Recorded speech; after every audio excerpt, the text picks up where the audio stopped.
Good morning. This is a bittersweet day. We're celebrating Dr. Nason Hamlin today, who's going to be giving grand rounds. The sweetness is having him in front of us speaking and celebrating his excellent work that's been a constant source of joy and quality here for the better part of 15 years or more. The bitterness or the sadness is that Nason's going to climb onto his white Charger and ride off into the sunset in the next month or so. Nason's a very special man. I've known him for the last 5.5 years. He's truly a throwback, a man of letters and notes. He's an accomplished musician, which we'll describe in a few minutes. But I just want to tell you a little bit about him. First of all, he grew up in the Northeast, and this is a picture of him that is you'll recognize a certain resemblance. Even now, he's got his buttons buttoned all the way up.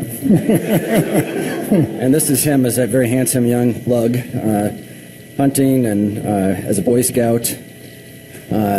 He went to school at Wesleyan and then on to medical school at Harvard and did his residency at Dartmouth. And here he is in his college days. And I want to tell you a little bit about why Thursday is a special day. This is a picture of Nason and his wife, Erica, at their engagement party. He sings in the choir. He also plays at least 2 instruments, to my knowledge, as does his wife. The two of them met on a Tuesday at some sort of a musical event. He asked her out on Wednesday and proposed marriage on Thursday. This is an impetuous side of Nason that we did not test. I'm quite sure there was a full evaluation before the proposal, however. Every year he's got a long, lean build, if you see him, and when he stands up here, he's still wearing the same suit that he interviewed with Dr. Bremner in, so hasn't gained an inch since then. And every year he goes to the head of the Charles and rows and does quite well as an accomplished rower. Here he is with his wife in Montana. He's a rugged outdoorsman. And this is a picture of his family. He has 2 biological children and 3 adopted children. They couldn't stop at just 2. They just kept adding. And this is a picture of Nason and his wife when they traveled to Bali. And this is 3 generations of Nason. They have a special Thanksgiving recipe that they make. Nason's got a knife, son's got a knife, and unfortunately they've armed the grandson with a fork. I want to pause here because one of the things that's so special and one of the things I'm going to miss most is every day I get about 100 plus emails. But when I get one from Nason, it always brings a smile on my face. It's always special. And I'm going to ask you, who is going to send me an email like this? Hi, Brad. I have a punctuation question. Is it acceptable to have a hanging hyphen in the phrase patient and surgery specific factors? Hope your day is going better than expected. By God, it is now. Thanks, Nason. And then we had a series of emails followed by a few days later, a comma question. So anyway, somebody's gonna have to send me these sorts of emails. So I want to bring to a close here. This is a picture of Nason, his wife, his grandchildren. And one of the things that you're going to get a feel for, if you look around the room, there are some faces that don't typically come here. The surgeons have all come, and they regard Nason as family. They are going to miss him deeply. He's a very important part of their care and of the family at University of Washington. So let me welcome Dr. Hamlin. A nice round of applause for him.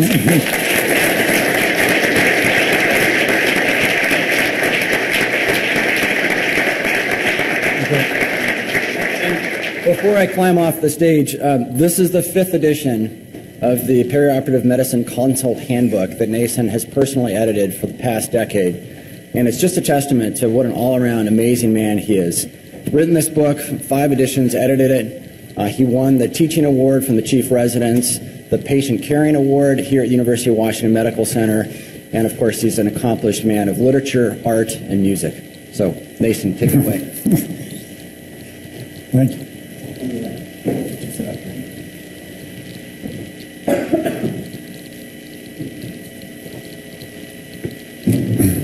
Look at that, my chief resident days are still with me. Thank you very, very much, Brad.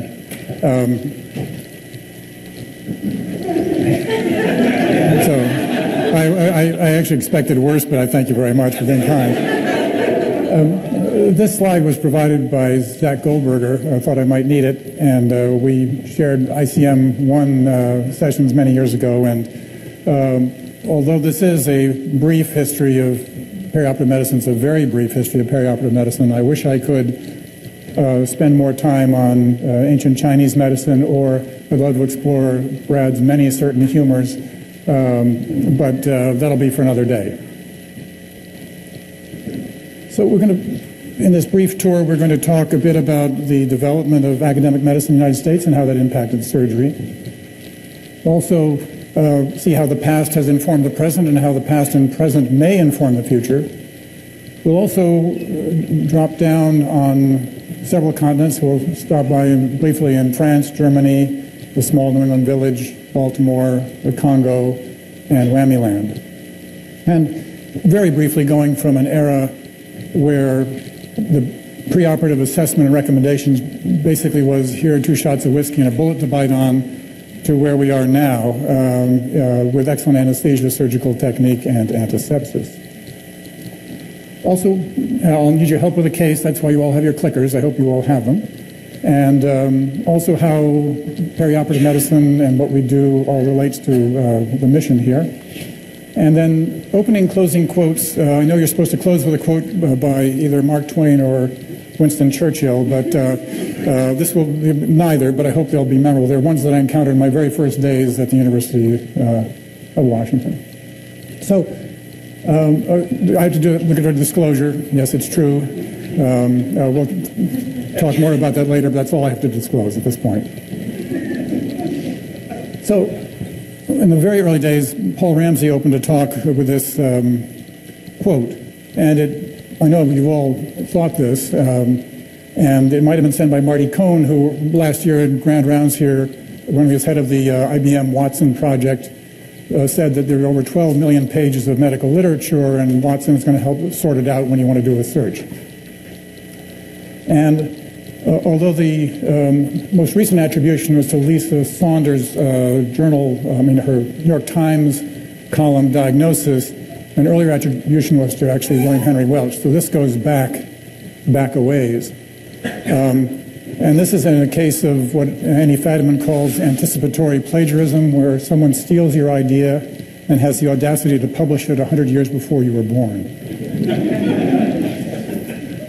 Dr. Welch is no stranger to people that trained at Hopkins, but to the rest of us, he's not a household word like a name like Osler in medicine or Halstead or even Cushing in surgery. However, in his day, he was the most famous. He was the very first full-time faculty and chair hired in 1884 for the new and yet-to-be-built Hopkins School of Medicine. He was the first dean, and for 4 decades was really considered the dean of American medicine. He did many important discoveries, including the organism for gas gangrene, originally called Bacillus welchii, and then Clostridium welchii, and now Clostridium perfringens, the name presumably changed to protect the innocent.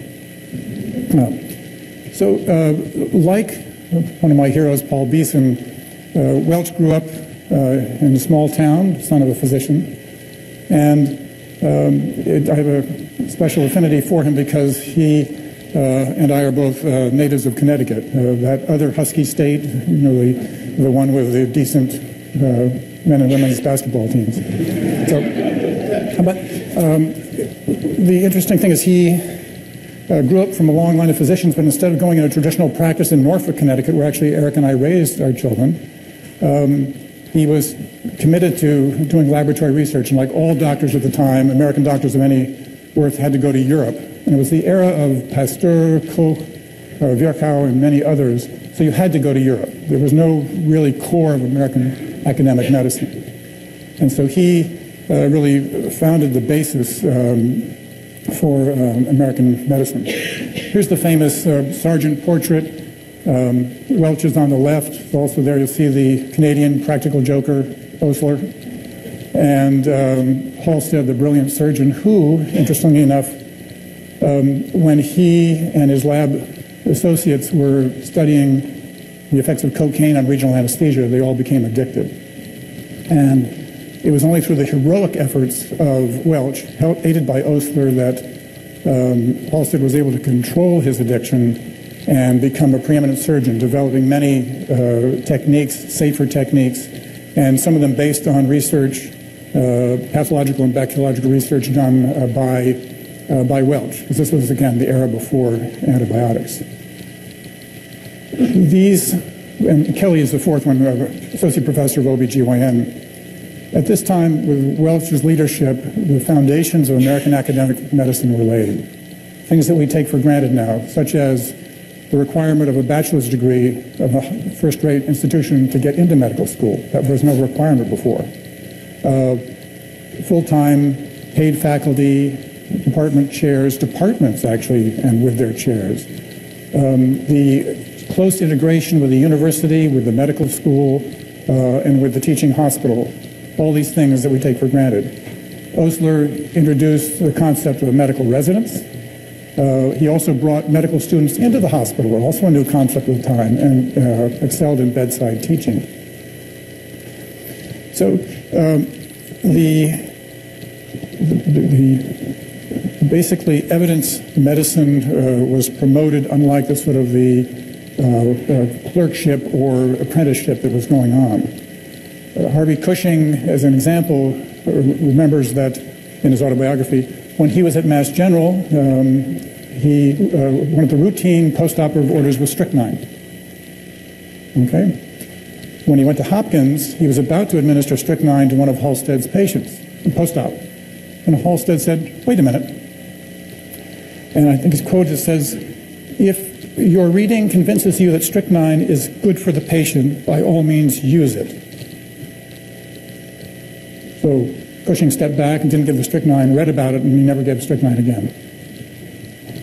And we say this is ridiculous, but we've done a lot of things. I mean, 10 years ago we were routinely putting beta blockers in the perioperative drinking water, and it was only later with the POISE study and with Lindenauer's study that maybe we're actually doing more harm than good in a population of patients.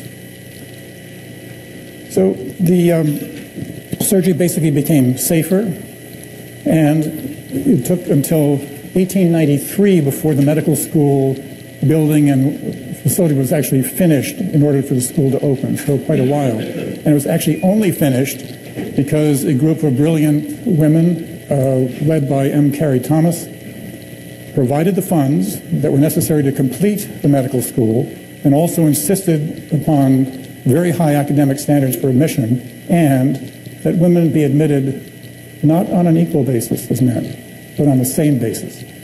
And this was a very important distinction. Harvard bill didn't come to its senses until 1945. So, so important was the development of evidence-based medicine, the academic standards, research informing surgical technique and medical practice, that when the famous Flexner report came out in 1910, and this was a report that basically caused the consolidation or closing of almost half the medical students in North America. They used the Hopkins model as their model. And Hopkins, at this point, medical school was only 17 years old. And it makes me reflect also on a relatively young institution, medical school, the University of Washington, which is actually younger than I am by a few months, how much it has done and is doing, and I think that it's also taken a lead role in perioperative medicine. So back to the disclosure and the early influences that failed to convince me to become a surgeon, but were important. My childhood was filled with stories of the American Hospital in Paris and surgery at the American Hospital in Paris. My mother was born in 1903, a Swiss citizen who grew up in Paris, entered nurses training in 1921, and she worked her way up to be the chief surgical assistant for Dr. Thierry de Martel, who was a world-famous surgeon. Interestingly, although Germany and France had been preeminent in academic medicine before World War I, World War I devastated Europe. And when Welch went back to visit the labs that he had worked in and studied in after the war, he found they were just demoralized. So American medicine was becoming preeminent. And so the American Hospital Paris was one of the great hospitals in Europe at the time. So there's a fascinating book that tells a story about 5 Americans in Paris during the World War. They also mention Dr. de Martel. Like Osler, de Martel had lost a son in the First World War, and he was such a fierce French patriot that tragically, when the Nazis marched into Paris, he committed suicide. A tragic loss for. So it was about this time that my mother went to join my father, her fiance, in America. And he had gone in '39 to Paris to drive ambulances for the American Field Service, and had crushed his ankle, and they met at the hospital, and the rest is history, and partly me, too. So when I was telling this story to someone at a hospital gathering, I said, gee, that sounds like a Hemingway novel. So a brief aside, and it does have slight surgical implications and pharmacological implications. Is Shabir here? Yeah, they're playing. So I've got to hit, and Janet Kelly, I don't know, but I've got to hit some pharmacology. So Hemingway, apparently, in the mid-30s, when he was sitting on the pot, he mistakenly pulled the chain for the skylight instead of the toilet chain. You know, the toilets at that point had the tank way up on the wall, the Thomas Crapper design. That's another story. But anyway. And it came crashing down on him. He had lacerations and had to be taken to the hospital. So, you know, I was sort of wondering why he would do this. Was he sort of thinking about his future novel, For Whom the Bell Tolls? Was he just absent-minded? Or knowing his preference for beverages, he may have been absinthe-minded. So here's the pharmacology. It was developed as a pharmaceutical and made from just pretty ugly stuff, I would think. And it was supposed to be diluted, but the artists loved it straight, and it got up to 179.9 proof, and it was so notorious it became banned in the United States. So anyway, who knows? Another influence was Uncle Bill. He was actually the son of the non-physician managing governor of the American Hospital in Paris. And I knew him since childhood, and also spent a summer of 1967 with him in the Congo when I was doing fieldwork for my anthropology thesis, and assisted him in surgery. And again, surgery was everything. You could do stuff. And also you could give pills. And basically there he had a medical dispensary, and fever was malaria, was chloroquine. Pretty simple. It's a little more complicated now. And for Patch, Jay Rubenstein, and this is who I did my surgical training out. Silen knew a whole lot of medicine. He could be visiting professor of medicine at Moffitt for a month every year in that era. So he knew stuff, and that's why Patch knows so much about insulin. And anyway, he tried to convince me to continue in the surgical mode. And he was kind of in a sense, the Halstead of Harvard in that, with his meticulous surgery, not the cocaine addiction, but the meticulous surgery. But even that couldn't convince me. So although I went into medical school wanting to do cardiac surgery and research, I came out wanting to do general medicine, and I never regretted that. And I still have enormous respect for all you surgeons, and this has been a great, in a sense, closure, working so closely with surgeons at this time. So there was some counterbalancing influence. In college, I was given a copy of Cecil's textbook of medicine, edited by our wonderful Dr. Beeson, and these were commonly and very common sense laws. But this was back in the 60s, and there was a third law that I could never confirm on Google now, but it was very prominent then.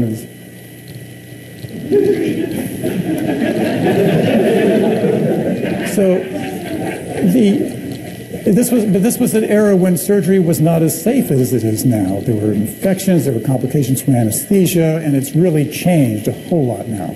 So I was fortunate, even though I loved cardiology, loved surgery, and I knew that I was going in general medicine. I had the good fortune during my senior year to be able to spend 6 months in a lab doing research. even though I knew I was going to go into general medicine in a primary care setting. And for you students and residents, and we're going to honor some of you today, I can just recommend, if you do have the opportunity to spend some time in a lab, please do it. And it gives you a sense of what research is about. It also, if you're fortunate enough to write a paper, it gives you a sense to a more critical reading of the literature. But I really urge you to pick a subject that excites you. Don't just say, I'm going to do research and write a paper so I can check off a box on a resume. That's going to be an empty experience. But if you're excited about something, it really can be a great experience. I was excited about a problem that I encountered in my CCU rotation. One of the preeminent Harvard cardiologists and future Nobel laureate was using digitalis preparations in every acute MI coming in, and with interesting results and for interesting reasons. That the literature also said that some people who got IV dig got chest pain. So where'd it go? So I was just, what's going on? So I was fortunate to do some research, and I hadn't planned on writing a paper, but it all turned out well, and it was a fascinating experience. So again, do something and follow your passion. If it's interesting and it works out, you'll get a paper. Don't go in saying, I just got to get a paper on my resume, because that's just, again, a hollow experience. Be excited about what you're doing. So then I went into a solo primary care practice in Connecticut, and I just loved the variety. And that was a traditional model. I took care of people in the office, followed them in the hospital, took care of them afterwards, and there was continuity. And one of our recent Grand Round speakers said now actually there are some accountable careists for the ACOs, patients that are frequent flyers in the hospital will be taken care of by the hospital staff, but they'll also see them in a clinic to try to decrease readmissions. So, okay, so finally, get your clickers ready, please. We have a 56-year-old man with a rapidly growing oral cancer, very worried. Not much in the past history, and surprisingly no meds. Has some habits that obviously predisposed him to oral cancer, but not much else. He has good exercise tolerance. He's obese, but other than the oral cancer, normal vital signs. So, presents to your office. You've gotten this history. You've examined him, and now we need to do a series of tests. So I need your help with what tests to order. So, you get your clickers out, and you're ready to go. Here we go. So, what would you order?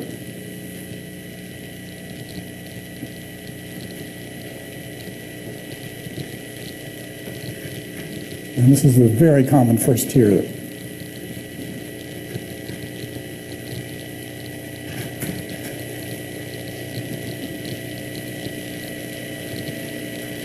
Okay, things are slowing down, so we can take a few minutes now. We'll see where we go. All right. So all of the above wins. Texas CBC and said, okay. So in this case, the CBC is not unreasonable if one has never had one. 56, it's unlikely to produce anything that's going to be interesting. The very odd thrombocytopenia, the very odd other things, but not unreasonable. The M7, we do it all the time, but unless the patient is really elderly and probably has a low GFR just because of age or is on diuretics or with chronic kidney disease, it's really not indicated.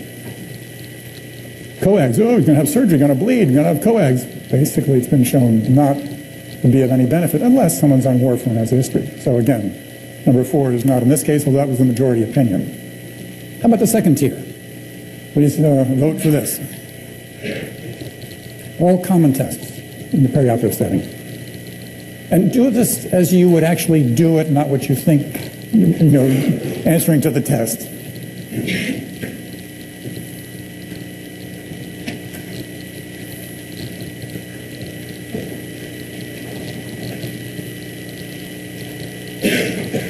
Okay, let's give it a few seconds. Okay, ECG, chest X-ray, stress report. I'm amazed. How many cardiologists are here? None. Okay, all right. So, and at this age, I mean, it's cheap, relatively cheap and common, but it's not really essential at this age. And it's amazing how we do it, but it's really not essential. Chest X-ray, definitely not indicated without symptoms. It used to be that everybody coming in for surgery got a pre-op chest X-ray. Now it is found that it really is not helpful. If someone has symptoms or there's an indication, that's fine. When someone goes in to the radiology and says pre-op chest X-ray, no indication, they say, well, thank you, well, please give me $225 because it's not covered. So they say, whoa.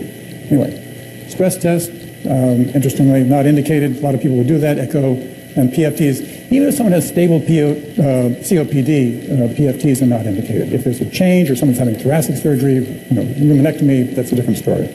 Okay, let's kick it up a little notch because I do take care of VIPs, or I've seen VIP care. Please vote on how you would actually do it if someone, the governor were coming in or something like that.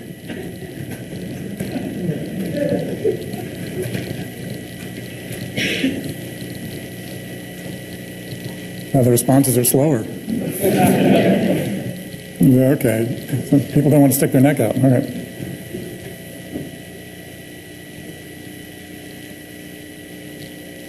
Okay. All right. Covering your bases. What about tier 2? And I expect a different response to this.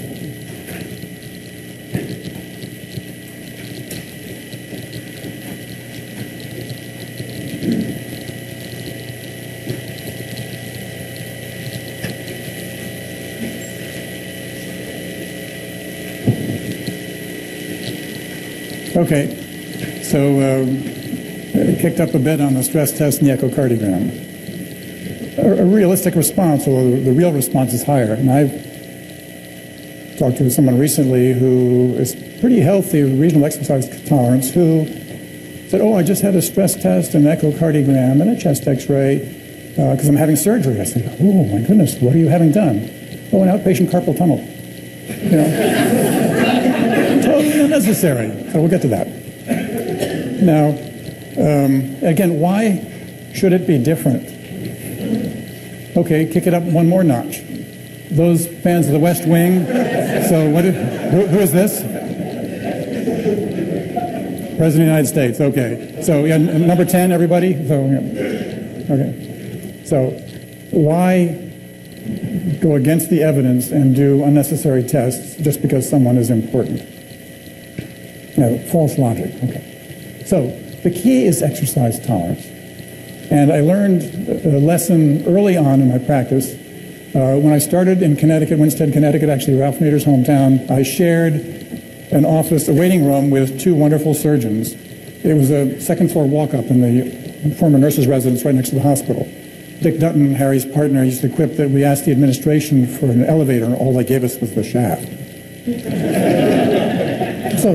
But Harry said, if someone can walk up 2 flights of stairs to my waiting room, I can operate on them. And he was basically right, but no evidence for that.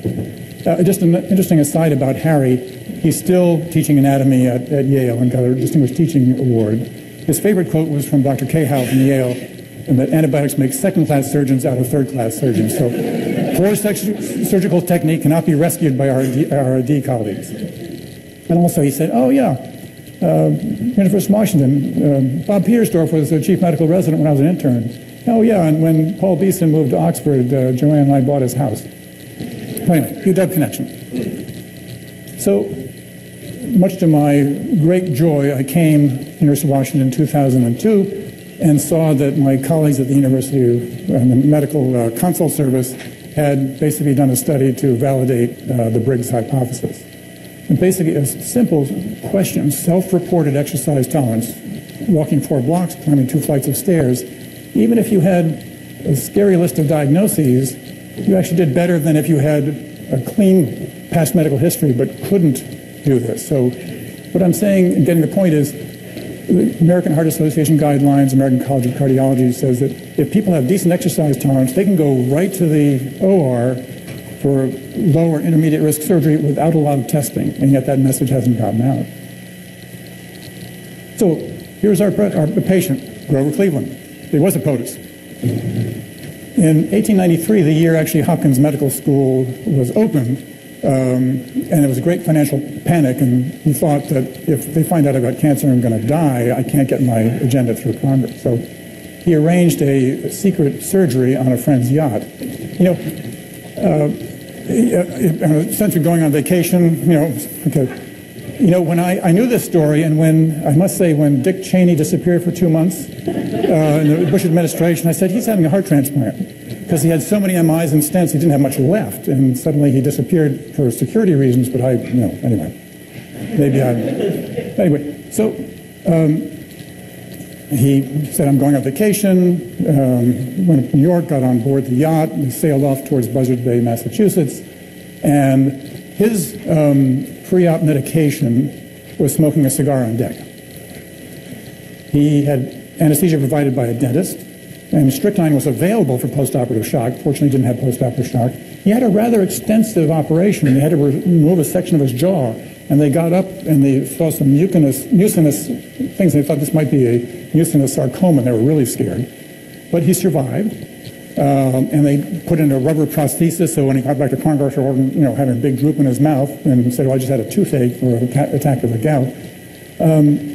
And although the original pathology was done by what is now the Armed Forces Institute of Pathology, it was the best pathologist in the land was called to review the pathology. That's another story. So, before the availability of good anesthesia and the adoption of antiseptic techniques, surgery was painful, dangerous, and usually emergent. The whiskey and bullet era. And even after the advent of ether anesthesia, Harvey Cushing said, at Mass General, as a medical student, we gave an ether. And the surgeons always want us to get the patient down fast, so we killed a lot of people with too much ether. And so, it's a matter of not just that you have it, but you've got to use it properly. And then, before moving to Hopkins, Halstead says that he had to operate out in a tent because the numerous anti-Lister surgeons dominated and predominated. So Lister technique was basically spraying the patient with carbolic acid before surgery for antisepsis. Now, the one thing about Grover Cleveland that may have been to his advantage having an operation on a yacht is probably the yacht was much cleaner than many of the ORs at the time. So, anyway, in the past there were no tests, there were no stress tests and things in Grover Cleveland's era, but things like the stress tests with the Bruce protocol were developed, and I did probably well more than 1,000 stress tests personally on various patients before I realized that Bruce was the product of the University of Washington. I'm very proud of that. But now we have too many tests available, and there are also some economic incentives that are a powerful driver of testing. Now, this may change in the ACO era, but we really need now to decide what is best. So good exercise tolerance means you don't need a lot of testing. Poor exercise tolerance, other things, then we really have to put on our hats and thinking caps and work on it. So my favorite doctor, Dr. Less is more, that often less is more as far as perioperative testing. Also, there's a delay in adopting evidence-based guidelines, just like, the AHA guidelines for exercise, 4 METs exercise testing have been out for a long time, and yet we're not following them. And choosing wisely is just a beginning, but it could go a lot further. Also, one of the great pleasures of working here is the close collaboration with our surgical colleagues, with our anesthesia colleagues. It's just a no-brainer. It's obvious. Yet, most people coming from outside, coming here says, you actually talk to the surgeons, you actually talk to the anesthesia, you're not fighting with anesthesia? It's just, this should be a standard of care. So, the one Hamlinism, I've said this many times, and this might be a medical Geico moment, that 60 minutes with your doctor may save you $10,000 in unnecessary preoperative testing. So there's also the perils of wrong testing. Earlier this year in the grand rounds, we heard this story about an unfortunate woman who had, for all intents and purposes, a diagnosis of costochondritis. But just to make sure, had some testing, just to make sure, had a little bit more because it was not unequivocal, had a cath, complications, ultimately wound up with not just 1 but 2 heart transplants, all for something that could have been diagnosed and followed in an office with it. So that's an extreme example, but there are many lesser examples that there's not only physical harm potential, but the cost conundrum in Attila Gawande's wonderful article in the New Yorker, that actually the comparable town, matched town that spent basically half as much on resources actually had better quality than the town that spent twice as much. Also, there's a false sense of security, sort of the medical legal thing. Well, we're just going to do a testing to CYA. But more and more we're going to find that doing unnecessary testing, and especially getting a complication from an unnecessary test, may have worse legal implications. So if you're following the guidelines, you have well-documented reasons for doing or not doing something, you're better off than doing the unnecessary tests. So, where do we go from here? We've seen how the past has informed the present in some ways, and how can the present inform the future? Is there an optimal model? No, because there are many different situations. It's different at Harborview, different at University of Washington, different in many places, but there's some things that we can learn, and the things that I really find so valuable in the University of Washington setting. Again, I said in my traditional practice, there was continuity. I followed people before, during, and after surgery in the hospital. When later in my practice, before I came here, a hospitalist was hired to cover the family practice patients of one group that was 15 miles away. And that actually provided better continuity in the hospital because the care remotely from the office was not good. But here, what I love about our model here, and this is a model that every academic that has come here and looked at it for perioperative medicine says, gosh, I wish we could do that. Since we have mostly elective surgery here, but also complex patients. We are the top 6 in the complexity of the case mix index in the country. We do a thorough evaluation beforehand, and again, the UW really respects general internal medicine. So the model around the country is Mika has a patient with heart disease, lung disease, diabetes, gets 4 different subspecialty consultants, and none of them agree with each other, and where are you? Here, general medicine does that, and we bring in the cardiologist, the endocrinologist's opinion, the hematologist for the hemophiliac, and get a risk stratification and coordinate whether we're going to stop aspirin, continue it, whatever, anticoagulation package. And then so it is a thorough evaluation, but the continuity part is key, which we love, is that I've seen the patient, I've spent a lot of time, maybe an hour plus with the patient, but also maybe several other hours pulling information from the cardiologist and Ketchikan. So I know this family, they know me, and if Mika has a question before surgery, he can just email me and say, what about Mrs. So-and-so? And so I'm the one who, I got it.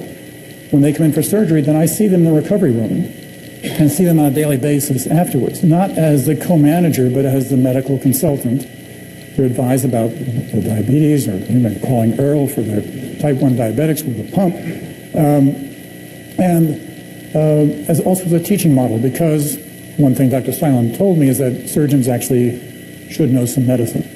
So we're teaching the surgical residents, we're teaching the medical residents, they're rotating on the service, teaching the medical students. And so this is what I consider an ideal model in the elective surgery situation. And most people don't need to see us. We only see probably 10% of the surgical population, because most don't need to see us. Or in this case, the transplant services and the cardiothoracic surgery have their own systems. Harborview, where it's mostly emergent surgery, needs mostly postoperative consults. We also have a unique model in the neurosurgery unit. There's some strict co-management models where the surgeons are in the operating room, the medical people take care of people on the floor. Hasn't really proven on studies so far to show an improvement in quality. It's also very expensive, and the surgical residents don't get experience following their patients on the floor. Our model here is efficient, so we have 6 or 7 FTEs that cover 12 different surgical services, plus rehab, plus psych, and occasional neurology patients, both for preoperative things, but also in-house doing it in patient consults. So it's a very efficient model, and we enjoy that. None of us, I think, would like to be a full co-manager on orthopedics service. There's also, harking back to my mother's really specialized training in postoperative care at the American Hospital in Paris, We're seeing now in the hospital more ARNPs and PAs with developing special expertise in their subspecialty of surgery. And this has helped with continuity in the postoperative on the wards when a lot of the residents are in the OR. It also, when they get tooled up and get expert at this, it helps because the residents are coming in and out all the time, and to have someone there who says, well, what about this, and this is the way an esophagectomy patient may behave. So whether that gets expanded or not, I don't know, but this is one of the things that we need to work on. So what is their vision for UW perioperative medicine going forward, and as a national agenda, if you will, is one, just a no-brainer, promote perioperative testing and say that a lot of these people do not need stress test echoes, PFTs, and things like that where they have good exercise tolerance. All patients are individuals, but there's a whole lot of unnecessary testing done at billions and billions of dollars of extra expense, and we can't afford this as a nation, and it actually can do more harm than good. Doing research and working with Steve Finn and getting grants to study what are the best practices, how do we measure quality outcomes. Also, the promotion of the collaboration between medical, surgical, and anesthesia teams should be a standard of care, and this should be a quality measure. And then we've also talked about developing a perioperative medicine fellowship for training people in that collaborative care model. So in Back to the Future, we touched on ACOs and the accountable carists. The past informed the present that actually continuity is a good thing. Going back to the American Hospital in Paris, maybe specialized nurses will be valuable. And actually, our Elizabeth Kaplan is also starting to work with nurse practitioners and PAs on the surgical services to develop more expertise in perioperative medicine. The model has been the CT surgery, which many years ago, or several years ago, got some PAs. And at first they were swimming in perioperative care. And then they talked to us a lot, they looked at our handbook, and now they're up and running. So the UW, a single mission for excellence, education, research, and clinical care. This is a continuation of that original Hopkins model, which brought academic medicine to the United States. And we are an extraordinary institution that is preeminent in research and in patient care. And I tip my hat to Dr. Welch for forming the foundations of academic medicine, Dr. Osler for bringing residents in and medical students and doing bedside teaching and the delivery, and to the UW for promoting this mission. We're very fortunate to be in this setting. I know from close on there may be warts and problems, but when you step back, this is an extraordinary institution. So, coming to the conclusion, as I said, I would have a quote also from my very first day, when Eric Larson was medical director, and he was orienting us. We got a quote which kind of says it all, and made me feel back at home. My dad's name was Francis Peabody Hamlin, but this Francis Peabody was a very, very distant relative. And I actually hadn't recalled this quote. I'd read The Care of the Patient as a medical student, but had forgotten this. So here I came to the West Coast and felt very much at home right away. So I want to give some thanks first to Erica Hamlin, so I've got some Ken Steinberg for clemstitis.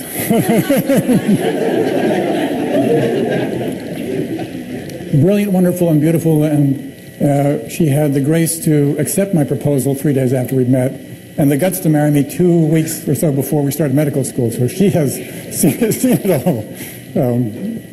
And had she not been so wonderful and been hired from a national search to be head of university prep 12 years ago, I wouldn't be here. So I'm so grateful to her so much. To our wonderful medicine consult team and the new director, Molly Jackson, who will take this to a new level.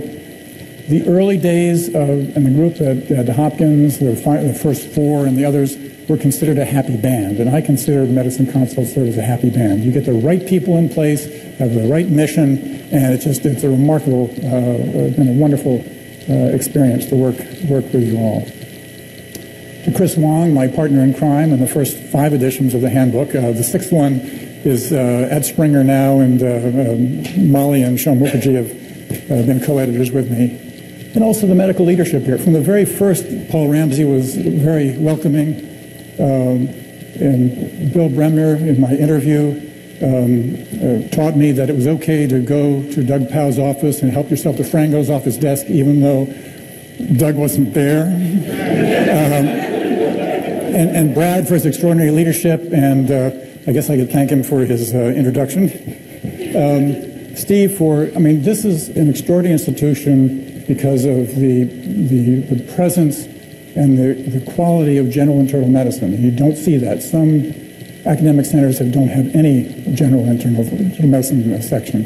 And thanks to Steve for just promoting this and being a great model. John Amory, friend, fellow oarsman, and the go-to guy for when you want to parse a journal article to see what's really there. And Tom Steger for his very steady and wonderful leadership as medical director. Ursula Bell, where's Ursula? And there she is. I mean, none of us in the Department of Medicine would be able to survive without Ursula pulling everybody, all of us together, helping us out in so many ways. We just give you a special thanks. To Doug, my fellow mentor, and just an extraordinary experience of working with Doug. I learned so much from him. And for all the students here, this is a large medical school, and the students are extraordinary. And to, again, our wonderful residents and magnificent chiefs, I learned so much from you. I can't thank you enough. And this is wonderful. I'm honored that this is an Evans Award Day to honor both students and residents. Steve Zinowitz and the administration team. Now, I don't see Steve here today, but he's here at a lot of grand rounds, and this administration team, gets it. They really do what it's all about with patient care. And then finally, our patients from whom we learned so much. I mean, people say, well, I was off in the boonies in Connecticut for 25 years. I couldn't have learned much. You learn so much from our patients and how we interact. You get to see the development of pathophysiology. And if you're curious and you'll see a lot of pathology, you follow that up and you learn so much. And so it continues, and we're very grateful for that. So before I don't have a white Charger, Brad, but we'll be going off in the San Juan sunset. We have a few minutes for questions.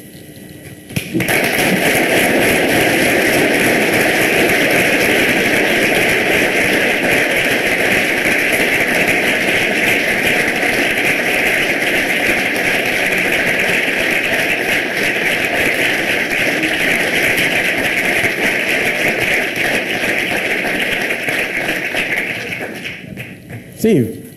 So, Nason, on behalf of the division, I just want to thank you for remarkable service. I was telling Bill Bremner a couple days ago that the finest recruits that we've managed to make in our division are people who showed up on our doorstep looking for work. The day that you came and let us know that you might be interested in working here was a most fortunate day for us.